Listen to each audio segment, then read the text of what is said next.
Welcome to Dr. M Health Corner Talk Show. Welcome, welcome. Happy Friday, everyone.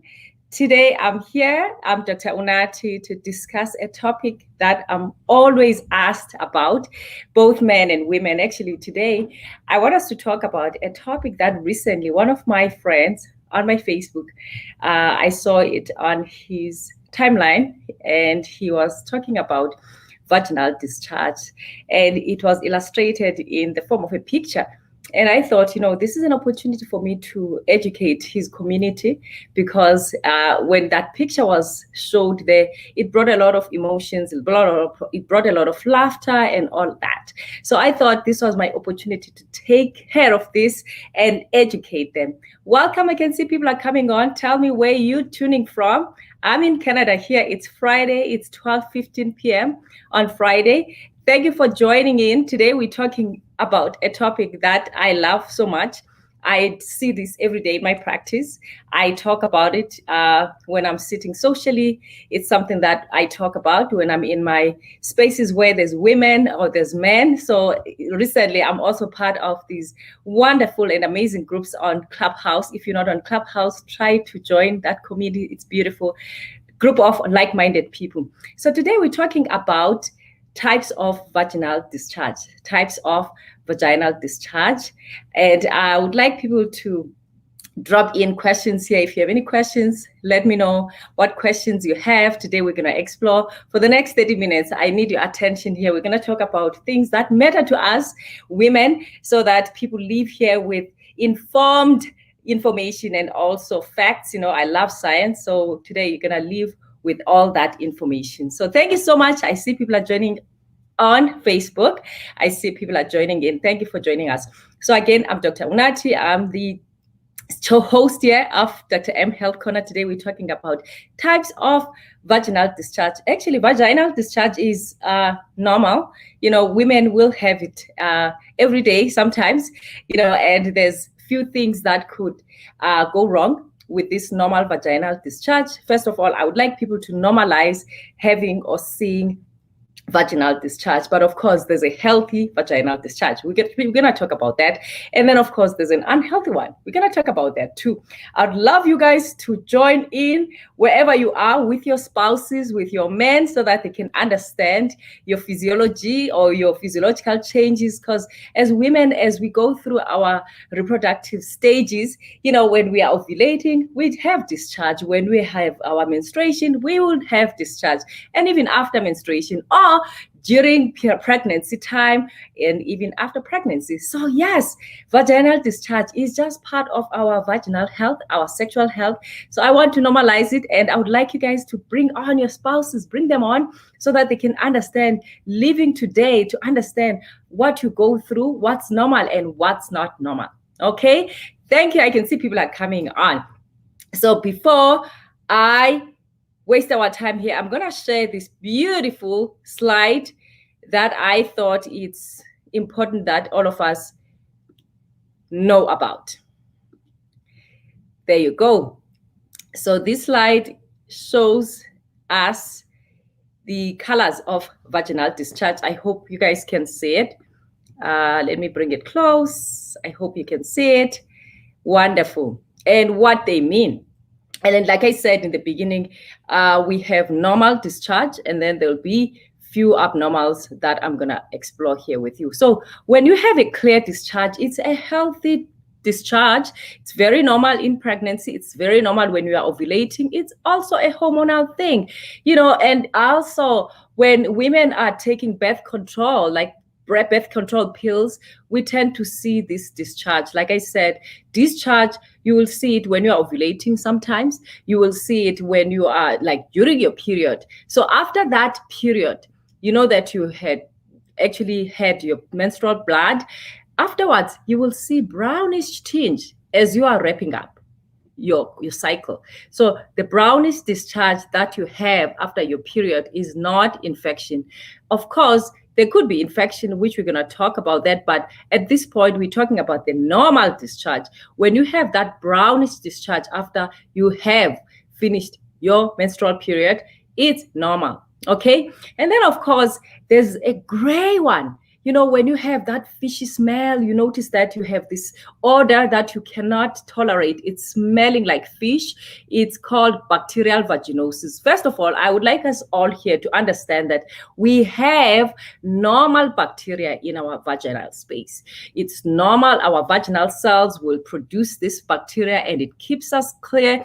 And I know a lot of women, they always want to smell like an orange, like strawberries down there. No, normally we have an odor that is naturally occurring down there because of the vaginal bacteria that naturally occurs there. So please, at this point, if you always strive to smell like an orange, you are doing something harmful to your vaginal health, because normally God created vaginas to have their normal odor that doesn't smell like orange, doesn't smell like berries, doesn't smell like chocolate, doesn't smell like any of that stuff. It's normal. It's from the normal bacteria that we produce naturally. Okay. But now in this normal vaginal discharge or bacteria, sometimes there's a shift that occurs that would produce this bacterial vaginosis. It's very common, this bacterial vaginosis.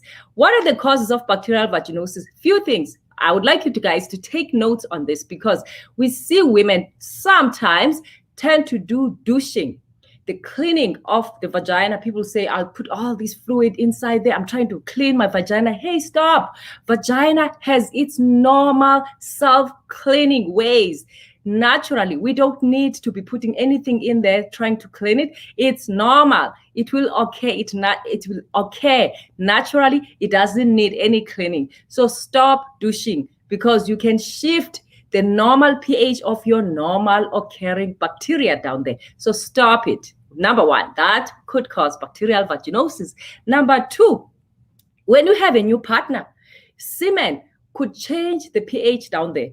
Down there, it could change. There could be a shift in your pH, and that could overgrow the normal occurring bacteria, causing overgrowth and leading to this vaginitis called bacterial vaginosis, and causing this great discharge and smell like fish. It can be very uncomfortable. Women tend to come because of this discharge.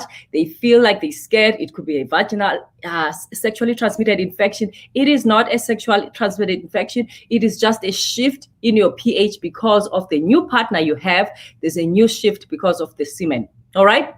Another thing is sitting longer in a dam, or in the river, in the lake. In the case of Canada, we have lakes here. People tend to spend more time. It's summertime. Summer is coming here, approaching. We tend to see people spending more time, because remember, the water is treated. So that pH in the water, when it comes in contact with your vaginal space, it could create changes and a shift in your normal bacteria down there, right? So sitting longer, or hot tubs, they also, the water there is treated. That could change the environment down there. So those are the most common causes. Or when you're going for your bowel movement, some people, they forget, they wipe from back to front. No, that's not right, because you could actually bring all the bacteria from your anal area right to your vaginal space, and that could create that discomfort and also moves that equilibrium of your normal flora there. So we need to learn to wipe from front to back. Okay, those are usually the common causes of bacterial vaginosis. It is not a sexually transmitted infection, and as such, when women come to us, we tend to just treat them.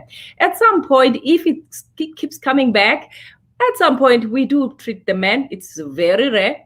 We don't usually treat them because, like I said, it's not a sexually transmitted infection. So how do you take care of it? Yes, there are antibiotics orally and vaginally.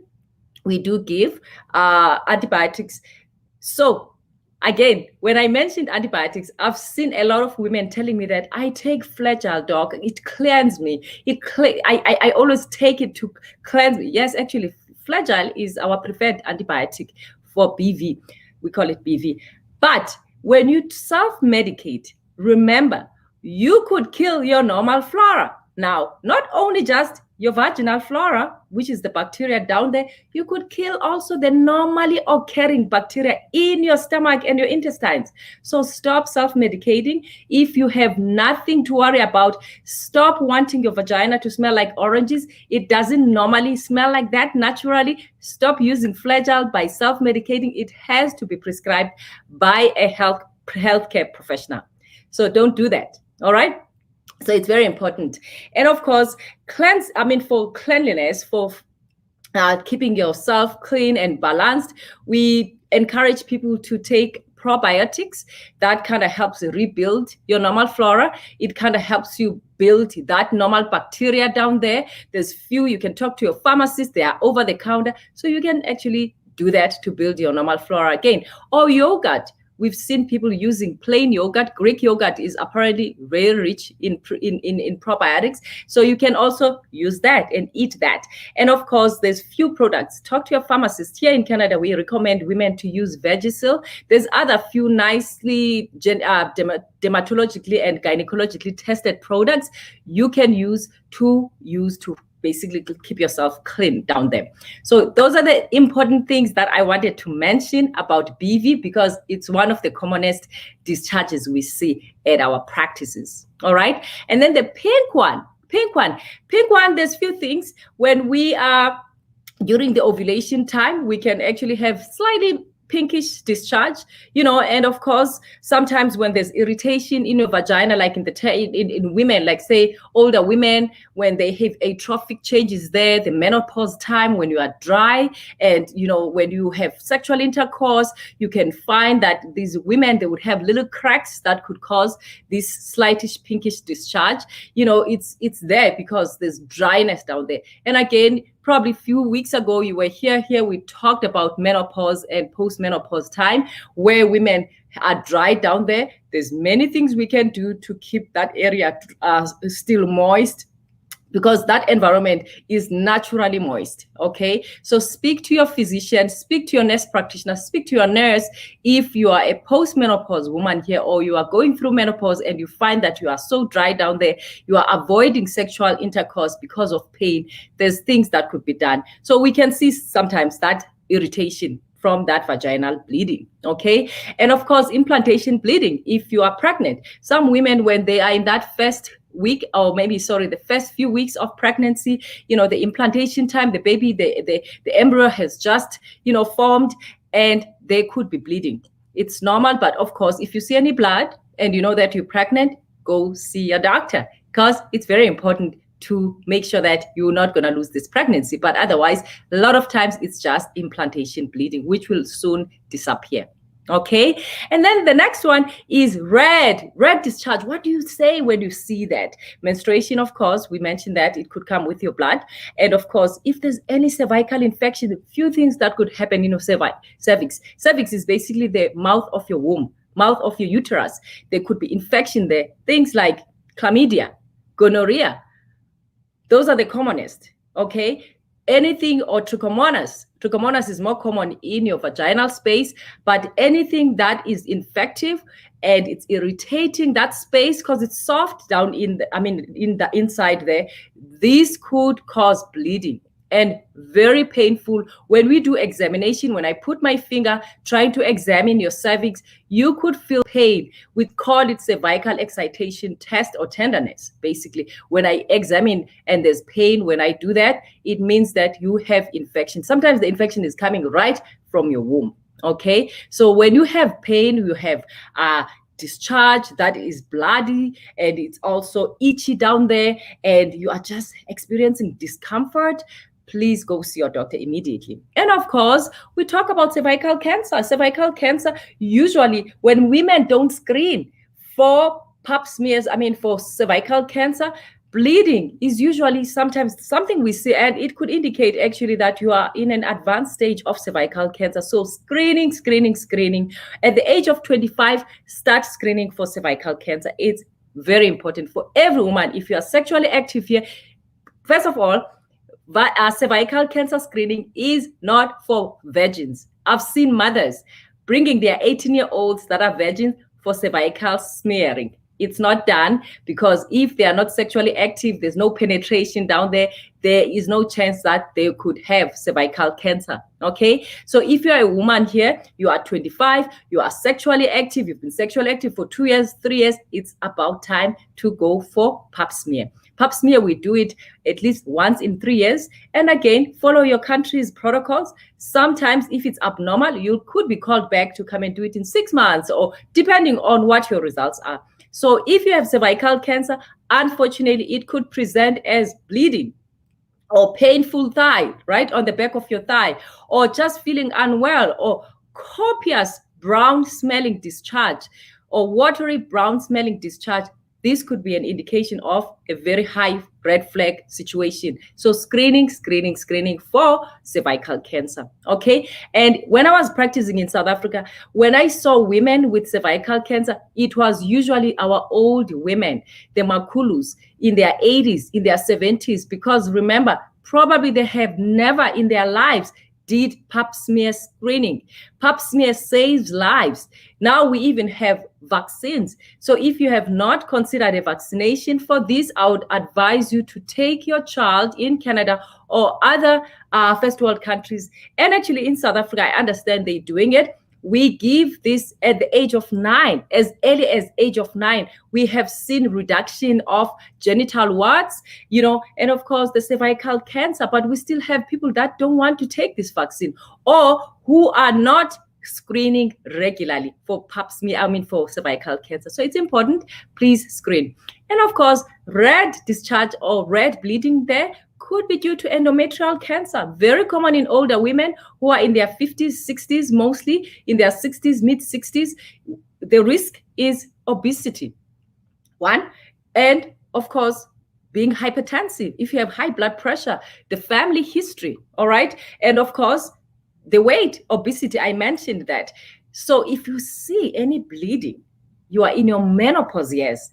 Menopause, by definition, is no period, no menstruation for 12 months. That's by definition menopause. If you saw blood on the 13th month, on the 14th month, or 20 months later, or 2 years later, 3 years later, it's abnormal till proven otherwise. Please go see your doctor, because you're gonna need a biopsy. Your doctor will send you, or will do it himself or herself, will do a biopsy, will take a little specimen or sample from inside your womb and screen for endometrial cancer. Endometrium is the internal part of your womb. So if there's bleeding there, because when you have gone through menopause or you are in your post-menopause phase, that inside of your womb is naturally thin. That's just by design, by nature. It shouldn't bleed because it's thin now. You are no longer menstruating. Where is this blood coming from? So it could be showing some red flags. There could be something sinister. Don't stay out of embarrassment. Please go see your doctor. I know there's a lot of culture, there's lots of beliefs, there's a lot of stigma, there's a lot of beliefs. People are scared to come. Please don't delay these. These things now are treatable. We've seen people when they have early stages of endometrial cancer or early stage of cervical cancer, they get the help they need and they're cured. All right. So do not be scared. Go see your doctor immediately. Don't stay for another month, for 2 months, for 3 months. Immediately you see it, go see your physician or your nurse, okay? Now, this is another one. Very common, yellow or greenish. That one, boom, red flags, sexually transmitted infections. I talked about chlamydia, gonorrhea, very common in young people, or generally, if people are not using condoms or you are promiscuous, we see this a lot. And I want to say this because I see this in young people. When they get this infection, they stay and not get treated. And sometimes men or young boys, when they get infected with chlamydia or gonorrhea, here's the interesting thing about our systems. Men's urethra is longer than women's. So as such, they present late to their physicians or to their nurses when they have these STIs because it takes longer to show. Women, we tend to present early because our urethras are short by design. And hence, when we have infections, we come early. So please, if you know you are in the house here, you do not use condoms, you have multiple partners, you are promiscuous, you are putting your life at risk. And here's the other thing that comes late in life. You not using condoms and being promiscuous, not caring for your health and for your partner, and basically you are putting yourself at risk. There's even HIV now, right? So what it means is once you have this STI sitting inside your pelvis, inside also basically your genital system for years, it could block your fallopian tubes. Let's say you got infected when you were 18, you never treated it, you continued with life, because sometimes the discharge would just disappear without you treating it. And you lying to yourself thinking that you are okay and not going to the clinic or not going to your doctor, that infection hides inside your pelvis. And now you have something called pelvic inflammatory disease. You start having lower abdominal pain, lower pelvic pain. How come you have pelvic pain? You are so young, you're 24. And you remember that, yes, I was promiscuous when I was 18. I was sleeping with 4, 5 people, 6 people, 4, 2, 3, 2, right? So that could have predisposed you to chlamydia and gonorrhea. That infection could hide there and eventually block your fallopian tubes. Now you are done with schooling. Now you have your career all up to date. You are ready to settle. You are 25. You are 30. You are seeing that you have this wonderful man that wants to marry you. Or you don't necessarily want to get married, but you want to have a child. Boom, you can't have a child. You do all the tests. Nothing is showing till your doctor sends you to a gynecologist. And then he or she does HSG, it's hysterosalpingogram, where basically he'll put a dye and look at your genital system, looks at your tubes, looks at your womb. Boom, there's blockage. Yes, it's the life you lived when you were 18. Now you are 30. You are unable to conceive because of the infection that is blocking your tubes. And sometimes this blockage could make you have high risk of ectopic pregnancies. Ectopic pregnancies, the number one cause or the most commonest cause of ectopic pregnancies is the PID. It's the pelvic inflammatory diseases or the infections that were never treated that blocked your fallopian tube. So now it has to be taken away. Now you have one tube to work with. So now you are reducing your chances of conception naturally from 100% to 50% chance. Right? That's when mental health issues set in. That's when depression set in. That's when sets in. That's when anxiety sets in. That's when the fear of loss of a partner sets in because of the life you lived or the life your partner left you with, or your previous partner, a partner that is cheating on you, that could actually infect you with these infections. So it's real. This could affect your future. This could affect your conception. It's very important for people here who are listening to me, who are watching me, to take this seriously. Watch out for such discharge. If you could use condoms, do it, discuss it with your partner. It's very important. Where I am, even married couples use condoms as a form of contraception. So condoms are not only just for single people, okay? And people here don't necessarily say, I'm using a condom because I am scared of my partner for infecting me with infections. No, they use it as also part of contraception. Some people, they prefer condoms over birth control pills. So there's many options. So explore these options because condoms will protect you from pregnancy and from STDs, the sexually transmitted infections, okay? And of course, I talked about the white discharge, which is healthy. Like I said, our vagina has normal bacteria. We have normal bacteria there. It's very normal. We don't have to be scared thinking that we don't have to have that. It's very normal. It's something that we don't have to be scared about. And of course, sometimes if you have yeast infection, it is very common to have yeast infection. And sometimes when we are using, when you are on birth control can cause yeast infections. Or if you have just used antibiotics could cause yeast infections. All right, so if you're finding you are itchy, you have this cheesy looking discharge, it's uncomfortable, it's causing you pain sometimes in your vaginal area, it can be swollen sometimes, go see your doctor, because that could be treated. I just hope this clarified the fear of discharge, because discharge is normal, but otherwise, if we have these changes I just mentioned, pay attention to them. Go see your doctor. Go discuss it with a trusted person if you're scared, because the last thing you don't want to do is to delay treatment, more especially if it's an STI, the sexually transmitted infection that comes with the greenish and the yellowish one.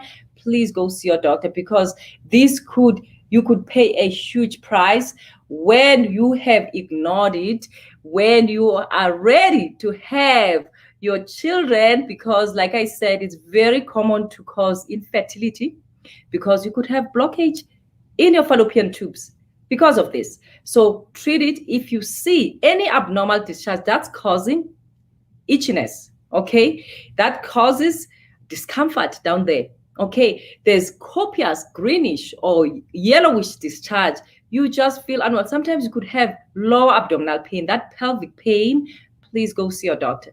Please get treated on time, okay? Use condoms, more especially university students, high school students that we see that are sexually active. We're seeing all these the teenage pregnancies. It's just not right to watch our children going through that. So it's important to be very careful. Sexual health is something that we preach about, both in men and women. Protect your sexual health, because any choices you make right now at 18 could come back and haunt you when you are 30, when you are ready, your career has flourished, you are ready to settle, you want to have your children now, but now you are unable to conceive. It's the STIs you never treated when you were 18 or when you were 19. So in closure, just know this: vaginal discharge, the normal or the clear one, the white and the clear one are normal. They don't need to cause any anxiety or stress, not unless you start having new discharge that is uncomfortable, that is smelling, and you've had unprotected sex. Go see your doctor immediately, because you could continue spreading it to your partner or back and forth. And of course, I cannot forget this part: your partner needs to be treated in cases of the chlamydia, the gonorrhea, and the importance of screening, guys. I see people sometimes naively telling me that I'm in a stable relationship, I'm married. You know what? Sometimes you could be surprised. So when we do pap smears, we also take swabs and check for chlamydia, for gonorrhea, for bacterial vaginosis, because sometimes these sexually transmitted infections, they're silent. Not everyone will show this discharge. So the importance of going for that swab once a year, if you know that you don't use a condom, or twice a year, it's good, it's standard. Do it just for your own health. Like I said, now you are 21, you are 23, you are busy with your university studying. Now when you are ready for your family settling, when you are 30, boom, you cannot conceive because of untreated STI. So it's a reality. We see it. We're starting to see more and more younger women who are infertile because of blocked tubes. Okay, thank you so much. I see people are still watching. Thank you for joining me here. We're going to continue having these discussions. I'm so grateful for you to be here. And we're going to bring more men speakers. I need to get more men speakers to come and talk about men's health. And otherwise, we're talking about everything in this space: men's health, children's health, mental health, women's health, everything. So if you need to talk about any other discussions, drop comments here on the bottom here. Let me know what you would like to learn so that we can talk about. I can see there's comments here. Someone says, greetings from South Africa, Untunjambini. Oh, wow. Thank you so much. Thank you, South Africa. Thank you. Hi, Doc. Someone is following. Winfred. Thank you so much. Winfred, I can see. Yeah, thank you so much. Yes. So in closure, thank you for joining me. I come here. I bring lots of speakers every Friday, 12:15 to 1 o'clock or 12:45. It depends on the topic. I bring all these wonderful speakers to come and enlighten us, because I think gone are the days that we say we didn't know, because now everything is available online. We have no excuse. Now we need to be intentional and be mindful with what we do in our lives. God bless. It's a weekend now. It has started. I'll see you again next weekend, same time, same place. Take care.